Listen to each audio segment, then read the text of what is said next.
Hey guys, looks like we are live. Okay, testing one, two, three. We are live. Welcome everyone to another Properties and Beers. So let's get started. Lazy property strategies are dead. And here's what investors are doing now. There's a property strategy that survived Australia for decades, right? Buy an established house, accept that it loses money each week, and even use the tax depreciation to soften the damage. Then buy, hope, and pray the capital growth eventually makes the whole thing worthwhile. And you know what? That strategy is in my mind. Ever since I invested in my first property when I was 17, always carried a bit more risk than many investors realize. And I've been talking about it for years now because suddenly an established property is now losing hundreds of dollars every single week and may have to stand on its own numbers. And I think that's making a lot of investors uncomfortable. Having these conversations on a regular basis. They're looking at properties on their own or they're planning to buy and they're asking, if this asset keeps taking more money out of my pocket and I lose part of the tax benefit, you know what, Goro? Does the strategy still work? And that's a question I really want to ask today. So, you know what? We're also going to be talking about buyers who keep waiting for certainty, why the perfect buying moment rarely announces itself, and what active investors are really doing in today's market. And later on in the episode, I might even take you through one or two of the current property examples we have right now. So you can see how we assess income, demand, risk, suitability behind all of the headline yield. And you know what? I also want to respond to someone who recently told us, and get this, who said we should be thrown out of the country for helping clients achieve between 8 to 18% yields while helping ease the housing crisis massively. So there's a fair bit to cover. For anyone joining us, my name is Gaurav Gupta, CEO and founder of Ethical Property Investments. We help everyday Australians invest in high cash flow properties designed to do good and make money. That includes co-living homes, dual keys, specialist disability accommodation under the NDIS, as well as other forms of housing that can create a strong rental income while adding genuinely needed homes to the Australian market. So grab a drink, get comfortable, and that's why lazy property strategies are being exposed. Now, I'm in a public place, so I'm going to put on my earphones so I'm not distracted. I'm focused just on still right. Make sure my microphone is still pointing to the one I've got on my lapel. So just bear with me, team. Yes, it looks like we're all good still. Now, what am I doing for beers today? Those that are watching, I'm actually at the Cub office, so I've got one of their own premium lagers, right? I've got the Cub Lager.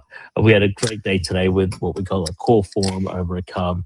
Those that don't know what Cub is, the Club of United Business, great organization to get involved with. If you've got a business that's sort of doing that $1 million plus USD, Australian dollars, sorry, not USD. And it's a great place to sort of network and really find a tribe to belong with. So they've got their own beer. Get it into you. Great taste. Brewed locally, Bayswater by Hard Road Brewing. Anyway, so here's the first question I like to ask any risky investors who owns any negatively geared property. You know what? If the tax deduction there you go. It's live, guys. And here's the question I'd ask. If the tax deduction disappeared tomorrow, would you still be happy to own it? And then ask a question, and you might play along, ask this question of yourself. If the property experienced very little capital growth over the next 5 years, could you comfortably keep holding it? And you know what? Those questions, they can feel confronting. Look, you might have bought in a respected suburb. The property might look good on paper. You kind of might have explained the tax deduction. And by the way, accountants are notorious at this. So if you're asking an accountant, they'll go, hey, tax, right? Someone may have just shown you a historical growth chart that went nicely over 20 years. Year-on-year growth, quarter-on-quarter growth. This property's done well. This area's done well. But what happens each month? Right? Are you putting in $500? Are you putting $1,000 a month? For some investors, it's considerably more. And you're paying the mortgage shortfall, right? You're effectively subsidizing your property for someone to live in. You're paying your council rates, insurance, maintenance, property management, and all those repair bills. And then tax time comes and you recover part of the loss, part of it. You still lost money to hold on to an asset. Now, a tax deduction can reduce the cost of owning an underperforming property, but it can't turn a property into a profitable investment by itself. By the way, before I continue, I'm not giving you tax advice. My role is not to be an accountant. I'm not an accountant. I don't pretend to be one on the internet, right? And this This is where some investors have confused the tax outcome with investment alone. My role is to help you find a high cash flow property, one where you don't have to worry about speaking to the accountant on a regular basis. And look, I do agree, tax needs to be considered. It affects all the numbers and needs proper advice from a qualified professional. But the property itself should have sound financial reason for existing before you choose for the tax benefits to be added on, especially in the current market, right? Now, correct me if I'm wrong, but for a few years, a fairly common strategy went like this: buy an established home in an area you expect it to grow, rely on future capital growth, and compensate for years of negative cash flow. And you know what? Sometimes, and only sometimes, that works extremely well. Australia's experienced periods of very, very strong property growth, and plenty of investors, they build considerable wealth in their established homes.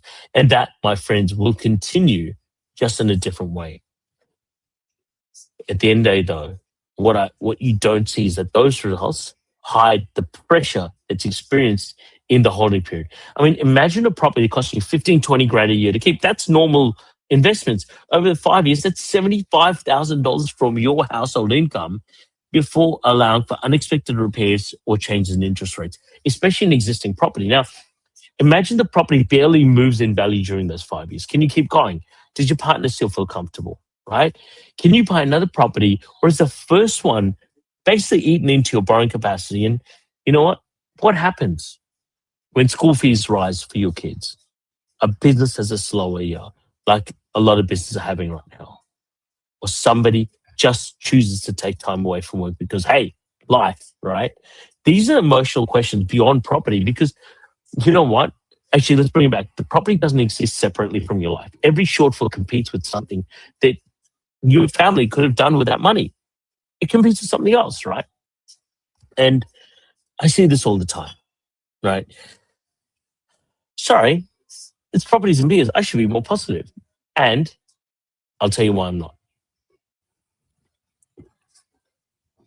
So the recent policy change brings all of that weakness into the open. It worries me. It worries me about people going down the existing property strategies that they've been down and then living in fear.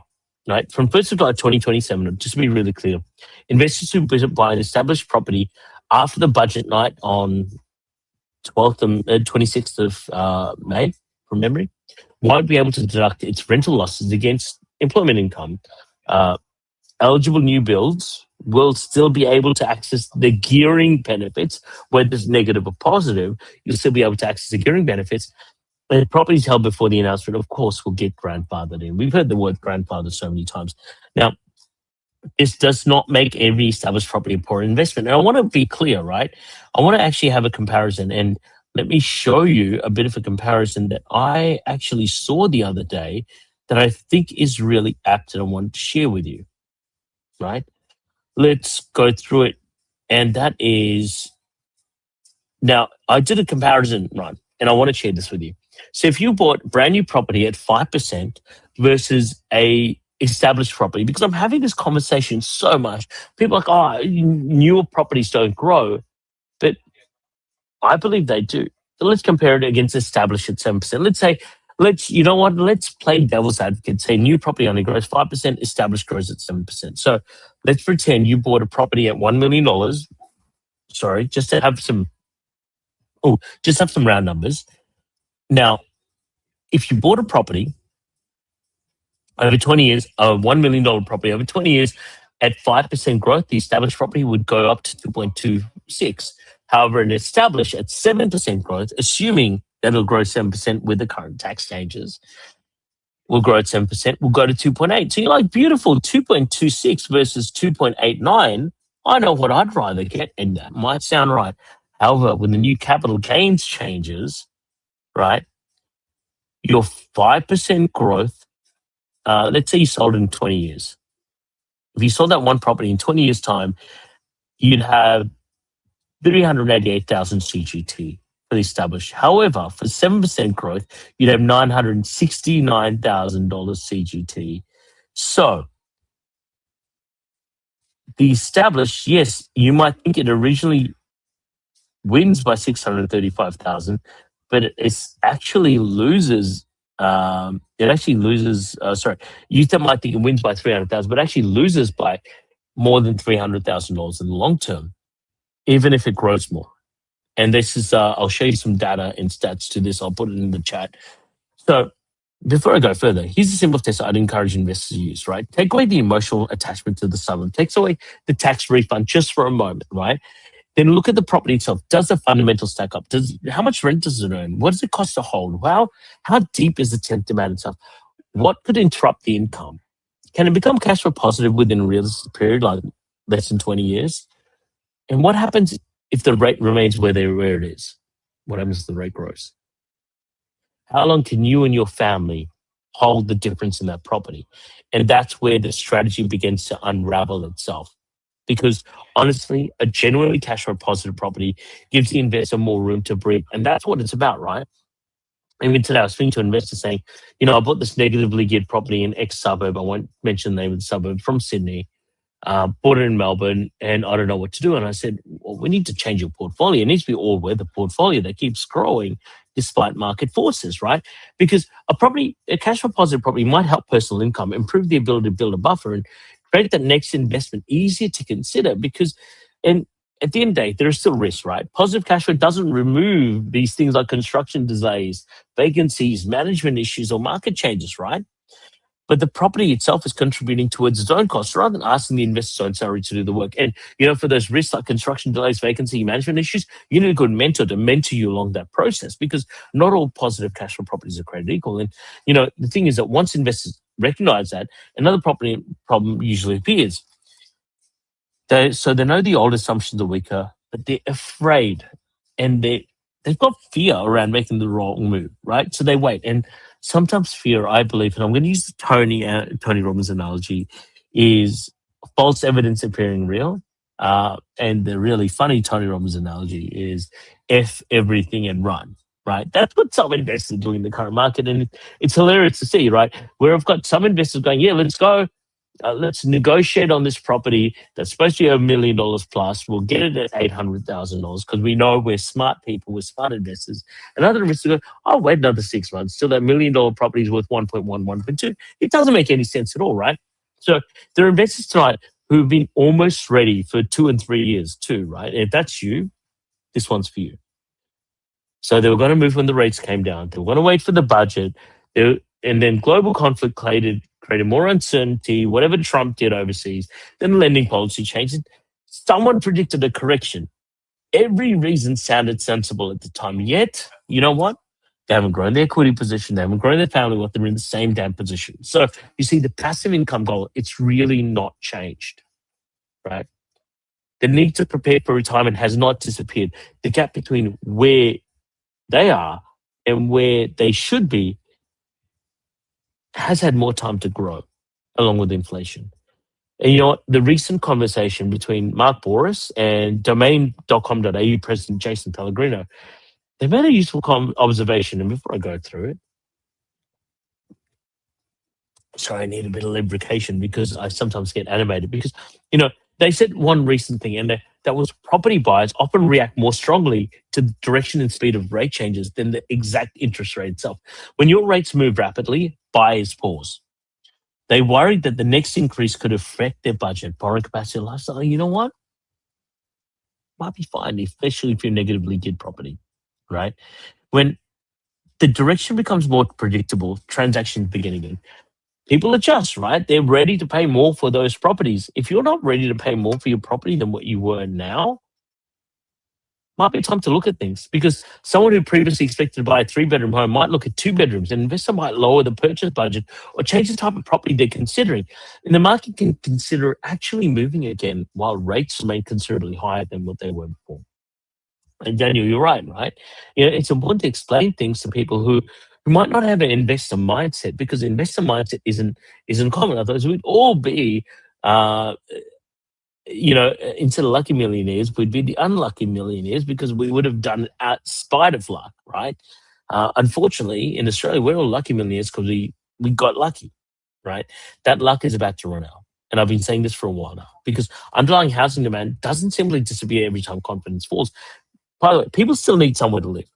Let's call a spade a spade. Households still need to form. You can say, hey, let's reduce immigration. That doesn't fix the amount of people that we still have here who need a place to damn live. Like just in 20, what is it, 24, 25, I did some research.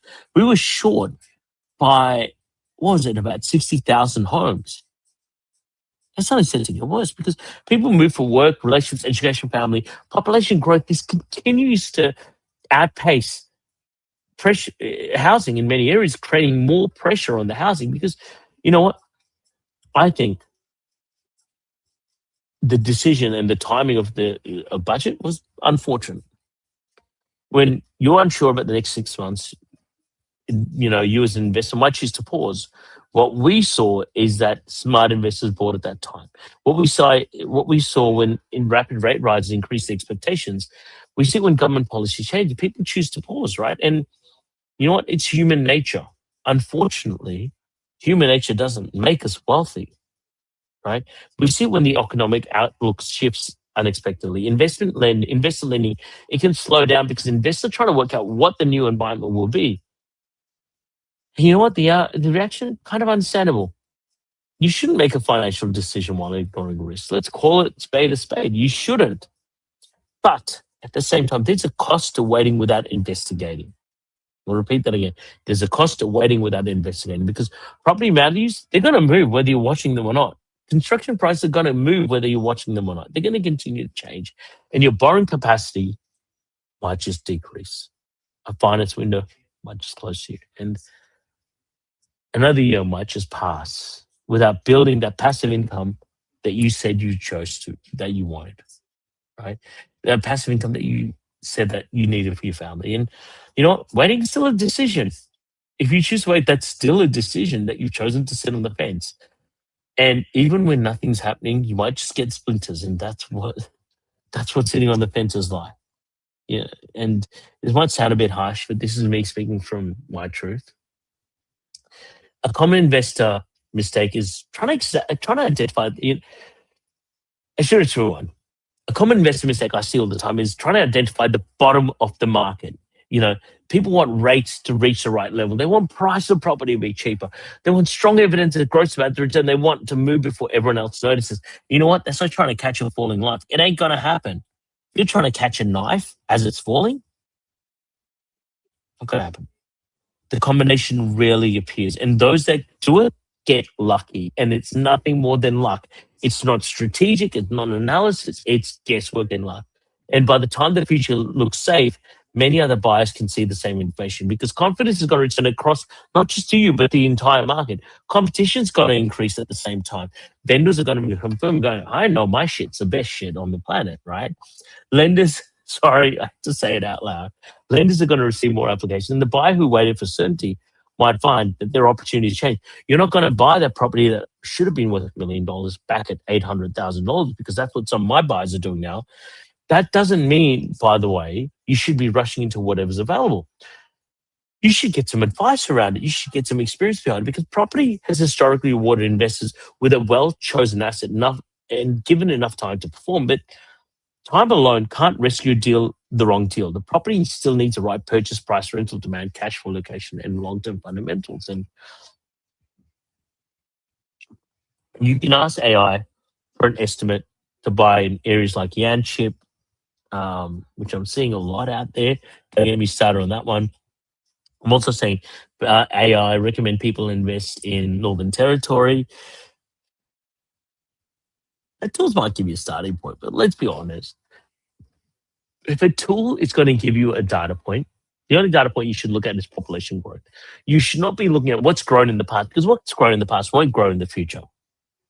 This takes a lot of mindset and understanding of how the property market works. It takes a lot of investigation into the actual deal.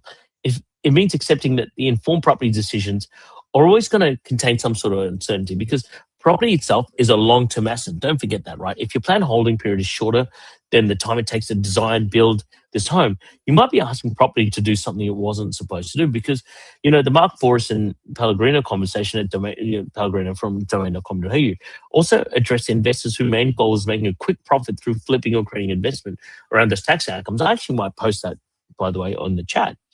That thinking can be dangerous, right? That's exactly what they said. Because the property should take years to deliver full results, right? Property's not a, it's not shares. If you want to buy, hold, and buy and flip, go buy some shares. By the way, not financial advice, right?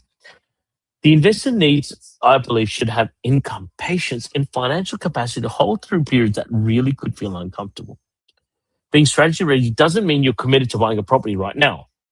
But you see, it means you're willing to investigate whether the strategy works for your actual position. You check your borrowing capacity. You speak honestly with your partner. And by the way, that's a big one, right? A lot of property strategies I look at, they fall apart at the dining table because they speak to their partner and they realize they're on two separate planets, two separate universes, in fact, right? By the way, if you've spoken to your partner about property investing and realized you're on two different planets, drop it in the chat. I want to know what you had happen, right? I'm curious because you might model repayments at different interests. You decide how much monthly contribution you could comfortably make. You should test vacancy, delays, and unexpected expenses. You should also work out, and this is kind of really important, right? That your growth. Do you want capital growth? Do you want positive cash flow? A combination that can support both. Now, fear is useful when it prompts better questions, but it also becomes expensive when it creates an endless loops of vague possibilities. What if rates rise again? What if the budget prices fall? What if the budget changes something else? And you know what? Those are valid questions. But I encourage you to put numbers around them. What happens to the repayments if rates rise or fall by another 0.5%? What happens if one room remains vacant for another 8 weeks? What happens if the whole house remains vacant for 8 weeks? What happens if the build takes longer than expected? What happens if the property grows at a modest rate rather than an exceptional one, like it has in Melbourne? Once you test those scenarios, you find out whether what you're made of, what you're strong enough for. You discover what strategy is right for you. You might discover what needs to change. You might discover that buying now will place too much pressure on your household, and that's a useful result, right? A lot of property guys out there going buy, buy, buy. You know what? I don't want to place extra pressure on your household. I want you to do what's right for your house, but also not live in fear. A good strategy session can lead to a decision to wait, improve borrowing capacity, or build a larger buffer before moving. The goal should not be to buy property, but it should be made to make an informed decision based on your numbers. That brings us to the fact that the investors who are currently moving forward, what are they doing differently, right? Let's chat about what active investors are doing now. Active investors are asking more than they're demanding of their property. They want to know what creates a rental income, right? They don't know what evidence of tenant demand there is, right? Or not. They examine how property performs if one part of the income is interrupted. They look at the quality of property manager, right? So they understand. They also understand that high yield on a brochure means very little if the assumptions behind it are weak. They also understand that rental guarantees don't mean shit. Pardon my French. They look at where cash flow positive investing really needs proper care. The goal can't be chasing the largest percentage available. You need to understand why the income exists and what could cause it to change. And you know what? The first thing active investors are doing is working backwards from their financial outcome. How much passive income are they trying to create? When do they need to create it? How much borrowing capacity do they have? And how much personal cash can they contribute without putting the household under strain? What level of risk can they genuinely tolerate? And then and only then should they be comparing properties. Now, I'll give you an example. A cash flow positive co-living house might suit investors seeking multiple rental incomes and greater vacancy resilience. They're like, hey, if someone moves out of one of my rooms, I should still get a positive cash flow. That's what co-living usually does, right? A dual income property might suit someone wanting a more familiar residential model, but hey, two income streams are better than one. And a specialist disability combination, on the other hand, might get considerably higher income, though it comes with a lot more added complexity around design, provider relationships, and a whole heap of other stuff that you've got to make sure your ducks are lined up in a row. There's no property type that automatically suits every single person we're working with, right? And that's why we made a change in the last 6 months, and that's completing the strategy work before we recommend a property. And once we recommend a property that might suit the strategy, we complete a full analysis before a client purchases. We're talking about 40 pages of data covering the local market, population trends, rental demand, comparable rents, vacancy conditions, projected cash flow, property management, field considerations, and God knows what else, right? Right? We're not even relying on suburb average to tell us about a headline yield because we want to understand how the individual property is expected to perform.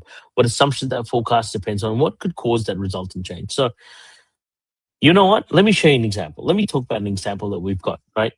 Here's how the thinking works. So first, a co-living property is, priced at approximately 915,000. The projected gross rental income is up to $78,000 a year, which represents about 8.52%. That's kind of normal in our world. That's a strong income position compared with the conventional residential at a similar price point. The second opportunity is specialist disability accommodation, priced at 1.4 mil.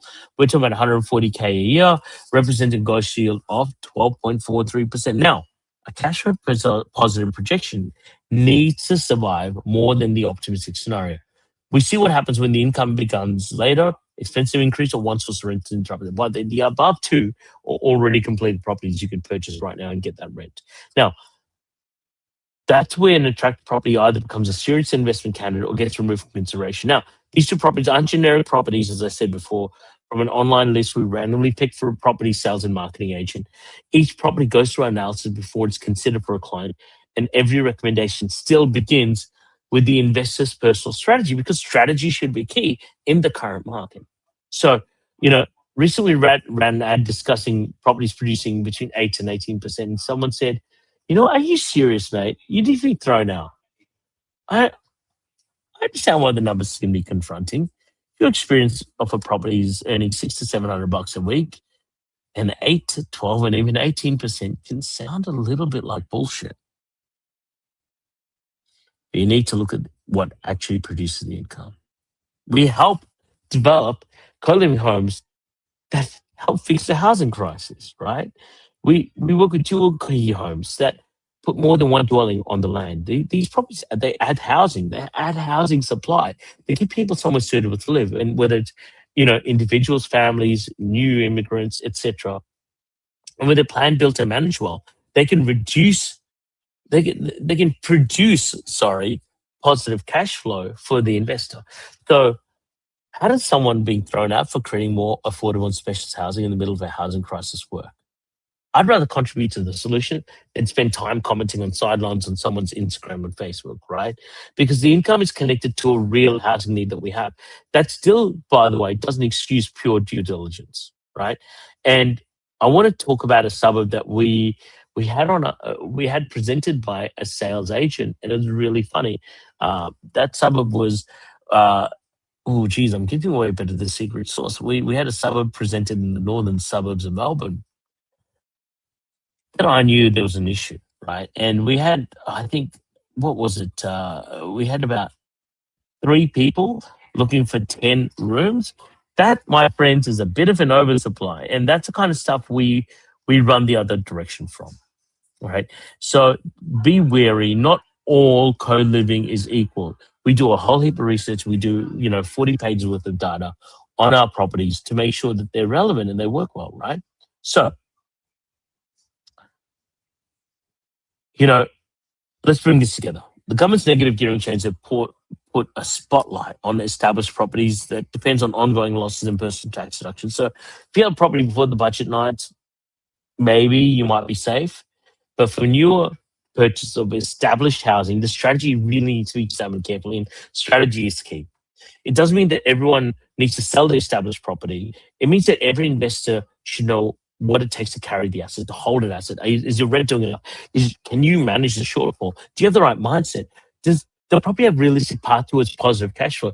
Are you relying on things like exceptional growth of 10, 20% to justify the ordinary result today? That's a question you should ask. We also spoke about confidence, right? Investors pause when rates, policy, economic expectations move quickly. But uncertainty usually arrives after markets already begun responding.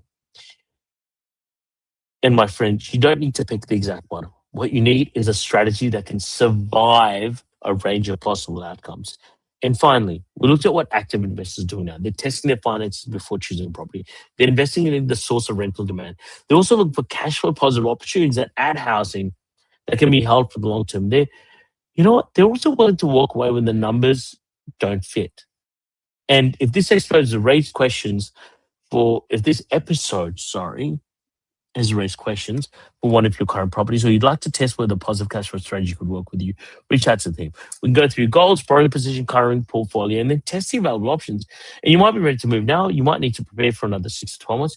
You might find that one of these strategies doesn't suit you at all. We would rather help you reach an informed answer than recommend a property that places unnecessary pressure on your life. Now, before you go, reach out, check out Ethical Property Investments on Facebook and Instagram. You know, check it out. You might be missing out on market updates, property breakdowns, or investor education. Otherwise, search for us on Facebook. You can also choose to subscribe to our weekly cash flow memo. That's completely free. Each edition shares practical property insights, commentary on what we're seeing in the market, and a few snippets of our current opportunities being reviewed in a yield club. And it's useful way to see what kind of properties our clients get exclusive access to.